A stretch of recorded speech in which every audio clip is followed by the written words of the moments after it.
Hello, good morning everyone. Madhya Pradesh का जो daily current affairs है उसमें हम आज बात करेंगे 1 जुलाई के करंट अफेयर के बारे में। मध्य प्रदेश की अप्रैल की आउटलुक जो है वो आ चुकी है। इससे पहले हम जनवरी से लेके पूरा मार्च तक का आउटलुक भी कंप्लीट कर चुके हैं, यानी कि जनवरी 2020 से अप्रैल 2020 तक का जो करंट अफेयर की मैगजीन है वो अवेलेबल है। और इसके अलावा MPGK के नोट्स, साइंस के नोट्स, ये सारे अवेलेबल हैं। अगर आप लेना चाहें ले सकते हैं। ये प्रीवियस कंटेंट है हमारा 2018 से लेके 2019 तक का। अगर आप लेना चाहें तो इसको भी ले सकते हैं।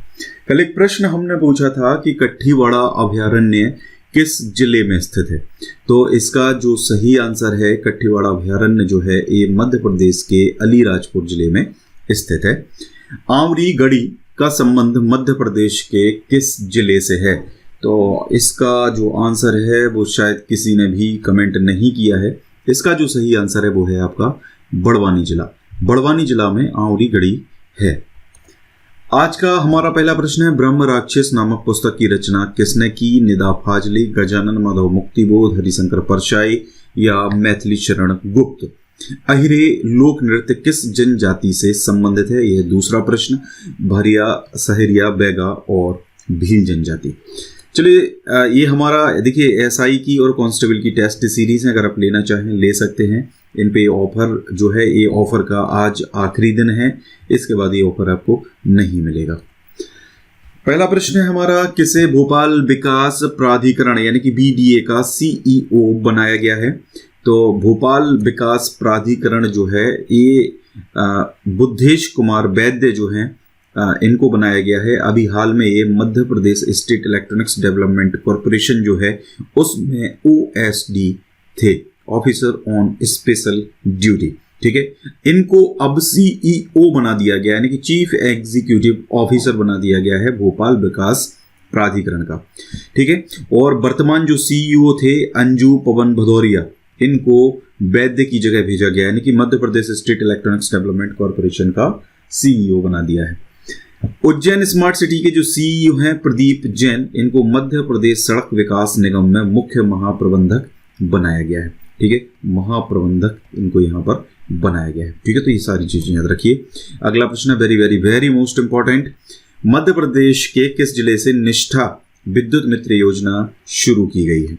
देखिए, निष्ठा विद्युत मित्र योजना की बात करें तो ये सीहोर जिले से इसका शुभारंभ किया गया है। और मध्य क्षेत्र की जो विद्युत वितरण कंपनी है, ठीक है, उसके द्वारा महिला सशक्तिकरण की दिशा में एक महत्वपूर्ण कदम उठाते हुए ये योजना शुरू करी गई है। महिलाओं से संबंधित है। ठीक है, और इसका जो कार्य क्षेत्र है इस कंपनी का, यानी कि मध्य क्षेत्र की जो कंपनी है उसका कार्य क्षेत्र है भोपाल संभाग, नर्मदापुरम संभाग, ग्वालियर संभाग और चंबल संभाग। तो 16 जिलों की सभी ग्राम पंचायतों में इसको लागू कर दिया गया है। ठीक है, तो ये संभाग भी आप ध्यान रखिए। ठीक है, और इसको शुरू करा गया है कहाँ से, मध्य प्रदेश के सीहोर जिले से। ठीक है, बात करते हैं जो योजना है पंचायत स्तर के जो उपभोक्ता हैं और जो विद्युत वितरण कंपनी के मतलब विद्युत वितरण कंपनी है उनके मध्य एक सेतु की तरह ये काम करने वाली है। ठीक है, और ग्राम पंचायत स्तर पर जो महिला स्व सहायता समूह की महिलाएं हैं निष्ठा विद्युत मित्र सेवक के रूप में जानी जाएंगी और उनको आय का एक नया स्रोत भी मिलेगा। एक्चुअल में काम क्या होना है, ये जो उपभोक्ता हैं और ये जो विद्युत वितरण कंपनी है, इन दोनों के बीच में ये जो महिलाएं हैं एक मीडिएटर का काम करेंगी कि जैसे बिल कैसे जमा करना है, समय पे बिल कैसे जमा करें, क्या क्या योजना है, इन सब चीज़ों की जो जानकारी है इनके थ्रू ही दी जाएगी। तो ये मीडिएटर का एक तरीके से ये काम यहाँ पर करेंगे। आगे बात करते हैं, योजना में एक प्रोत्साहन राशि जो है वो डिसाइड की गई है। तो अर्धवार्षिक गणना के अनुसार पिछले वर्ष की तुलना में जो स्व सहायता समूह हैं उनके द्वारा अधिक वसूली गई राशि पर 15% प्रोत्साहन राशि जो है वो दी जाएगी। नए जो सिंगल फेस कनेक्शन हैं अगर वो जारी करवाते हैं तो 50 रुपये प्रति कनेक्शन प्रोत्साहन राशि दी जाएगी। अगर आप महीने में 100 ऐसे कनेक्शन अगर करवाते हैं तो आपका सीधा सीधा 5000 रुपये यहाँ से बन जाएगा। ठीक है, इसके अलावा 3 फेज की जो सिंचाई पंप कनेक्शन है वो जारी करवाने पर 200 रुपये प्रति फेज प्रति कनेक्शन प्रोत्साहन राशि दी जाएगी। ये देखिए डेटा याद रख लीजिए, इस तरीके की जो योजनाएं हैं इनका डेटा पटवारी टाइप के जो एग्जाम्स हैं उनमें पूछा जाता है। इसके अलावा अन्य जो 3 फेज कनेक्शन है वो जारी करवाने पर 100 रुपये प्रति कनेक्शन प्रोत्साहन राशि दी जाएगी। इसमें सिंचाई पंप को छोड़कर, जैसे जो गेहूं पीसने की जो ऐसे चक्की होती है उसका भी 3 फेज का कनेक्शन होता है, तो इस प्रकार का कोई कनेक्शन है तो उस पर 100 रुपये प्रति कनेक्शन प्रोत्साहन राशि जो है वो दी जाएगी। इसके अलावा बिजली चोरी की सूचना देने पर और प्रकरण सही पाए जाने पर तथा बिल की राशि प्राप्त होने पर 10% की जो प्रोत्साहन राशि है वो दी जाएगी। तो ये प्रोत्साहन अलग अलग कैटेगरी की जो राशियां हैं वो आपकी हो जाएंगी। अगला प्रश्न है, केंद्र सरकार की ट्यूलिप योजना के अंतर्गत सागर स्मार्ट सिटी लिमिटेड पात्र छात्रों को इंटर्नशिप कराएगी। यह निम्न में से किसकी पहल है? देखिए, इसका जो सही आंसर है वो है अखिल भारतीय तकनीक शिक्षा परिषद, मानव संसाधन विकास मंत्रालय और आवास और शहरी विकास मंत्रालय। ये तीनों डिपार्टमेंट जो है ये मिलकर इसको करवा रहे हैं। एक केंद्र सरकार की जो ट्यूलिप योजना है उसके अंतर्गत ये काम किया जा रहा है और इसमें जो सागर स्मार्ट सिटी है वो पात्र छात्रों को इंटर्नशिप कराएगी। और the urban learning internship program, ये प्रोग्राम है जिसके तहत पोर्टल पर उन युवाओं के रजिस्ट्रेशन कराए जा रहे हैं जो कि ग्रेजुएशन कर चुके हैं। ठीक है, इसके अलावा इंजीनियरिंग, बिजनेस एडमिनिस्ट्रेशन, LLB, मतलब अलग अलग जो ट्रेड्स होती हैं उनके जो स्नातक युवा हैं यानी ग्रेजुएट युवा हैं उनको देश की किसी भी स्मार्ट सिटी में इंटर्नशिप का मौका मिल सकता है। ठीक है, इसके साथ साथ अगर उनका चयन होता है तो उनको स्टाइपेंड, ठीक है ना, स्टाइपेंड भी उनको दिया जाएगा। अखिल भारतीय शिक्षा परिषद, मानव संसाधन विकास मंत्रालय, आवास और शहरी विकास मंत्रालय की संयुक्त पहल पर यह योजना 4 जून से प्रारंभ की गई है।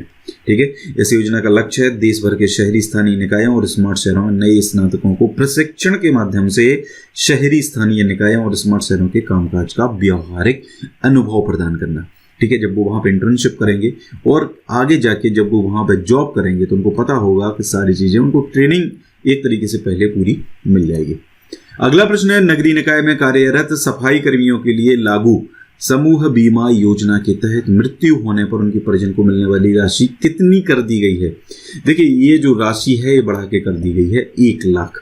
अगर जो नगरीय निकाय में सफाई कर्मी काम करते हैं उनकी अगर काम के दौरान मृत्यु हो जाती है तो उनके परिजनों को जो मिलने वाली राशि है वो दोगुनी कर दी गई है।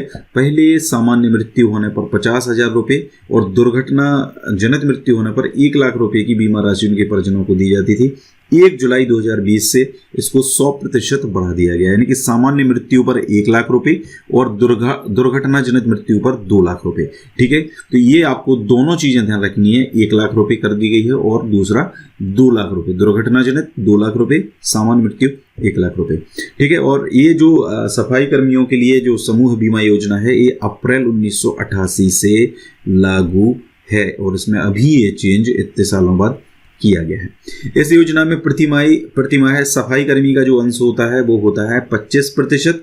राज्य सरकार इसमें अंशदान देती है 75%, यानी उनकी जो सैलरी होती है उस सैलरी से 25% जो अमाउंट है वो इसमें एक एज अ इंश्योरेंस जमा करवाया जाता है। ठीक है, तो ये है आपका पूरा। अगला प्रश्न है very very very most important, किसे अटल बिहारी वाजपेयी सुशासन एवं नीति विश्लेषण संस्थान भोपाल के महानिदेशक का अतिरिक्त प्रभार दिया गया? देखिए, आर परशुराम थे पहले, बट मई में ये इन्होंने इस्तीफा दे दिया था। कुछ शिवराज सिंह चौहान से कुछ इश्यूज थे उसके कारण। तो शिवराज सिंह चौहान के जो सचिव हैं, निजी सचिव हैं मनीष रस्तोगी, ठीक है, इनको ये जो अतिरिक्त प्रभार है, इनके प्रमुख सचिव होने के साथ साथ इनका जो अतिरिक्त प्रभार है, ठीक है, अटल बिहारी वाजपेयी सुशासन और नीति विश्लेषण संस्थान का, वो इनको दे दिया गया। वहाँ के महानिदेशक अभी बनाए जाएंगे जब तक कि कोई परमानेंट महानिदेशक नहीं बनाए। DG, डायरेक्टर जनरल कहा जाता है महानिदेशक को। इसके अलावा मध्य प्रदेश ऊर्जा विकास निगम भोपाल का जो प्रबंध संचालक है वो बनाए गए दीपक कुमार सक्सेना। ठीक है, ये मध्य प्रदेश में उप सचिव हैं। इसके अलावा भू संपदा विनियामक प्राधिकरण, जिसको रेरा कहा जाता है, भोपाल के जो सचिव हैं चंद्रशेखर वालिम्बे को उच्च शिक्षा विभाग का अपर आयुक्त इनको बनाया गया है। ठीक है। इसके अलावा अटल बिहारी वाजपेयी सुशासन और नीति विश्लेषण संस्थान के जो प्रमुख सलाहकार गिरीश शर्मा हैं, उनको अटल बिहारी वाजपेयी सुशासन नीति विश्लेषण संस्थान भोपाल के संचालक पद पर पदस्थ किया गया है। ठीक है, ये इसके संचालक बनाए गए हैं। महानिदेशक बनाए गए हैं मनीष रस्तोगी। अगला जो प्रश्न है, ये प्रश्न मैं चेंज नहीं कर पाया हूँ, मैं आपको ये रिपीट हो गया है, सॉरी। तो ये पूरा था गाइज हमारा आज का वीडियो। अगर अच्छा लगा है लाइक करिए वीडियो को ज़्यादा से ज़्यादा, वीडियो को ज़्यादा से ज़्यादा शेयर करिए, कमेंट करिए। Thank you very much.